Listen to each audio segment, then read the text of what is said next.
আমি ভিক্ষা করে ফিরতেছিলাম গ্রামের পথে পথে। তুমি তখন চলেছিলে তোমার স্বর্ণরথে।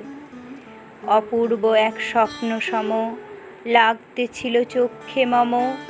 কি বিচিত্র শোভা তোমার, কি বিচিত্র সাজ। আমি মনে ভাবতেছিলেন এ কোন মহারাজ। আজি শুভক্ষণে রাত পোহালো, ভেবেছিলেম তবে আজ আমারে দাঁড়ে দাঁড়ে ফিরতে নাহি হবে।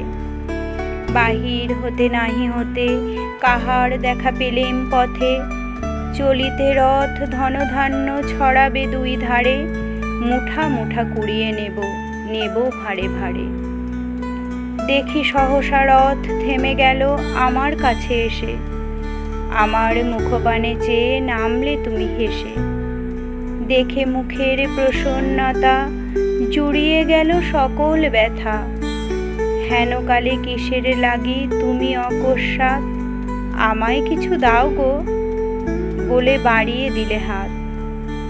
মরি, এ কি কথা রাজাধিরাজ, আমায় দাও গো কিছু। শুনে ক্ষণকালের তরে রইনু মাথা নিচু। তোমার কি বা অভাব আছে ভিখারি ভিক্ষুকের কাছে? এ কেবল কৌতুকের বশে আমায় প্রবঞ্চনা।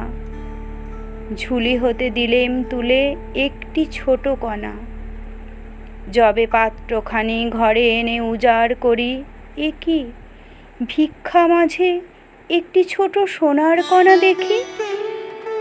দিলেম যা রাজ ভিখারিরে স্বর্ণ হয়ে এলো ফিরে। তখন কাঁদি চোখের জলে দুটি নয়ন ভরে। তোমায় কেন দিইনি আমার সকল শূন্য করে।